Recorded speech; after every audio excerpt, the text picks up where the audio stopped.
তোমাকে মুফতির সার্টিফিকেট কে দিছে? তুমি জিজ্ঞাসা করতেছো কুকুর নাই কেন? তুমি কি হাদিসে পড়ো নাই কুকুর পাললে এক কিরাত সওয়াব কমে যায়? আমরা তো গরিব মানুষ, এক কিরাত মানে হলো উহুদ পাহাড় সমান। তো বলতেছে আমরা গরিব মানুষ, দুনিয়ার তো কিছু নাই আমাদের কাছে, আর ডেলি যদি এক কিরাত করে সওয়াব কমে তো আমাদের কাছে থাকবে কি? মাত্র 9 লক্ষ মানুষ, 4টা দ্বীপ দিয়ে একটা দেশ।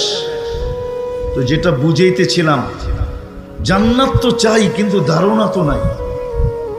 আছে? চলো দেখি যুবক, তোমাদেরকে একটু ধারণা দেই। আজকে তোমাদের মন চেঞ্জ হয় কিনা দেখি যে জান্নাত কি জিনিস। নিচের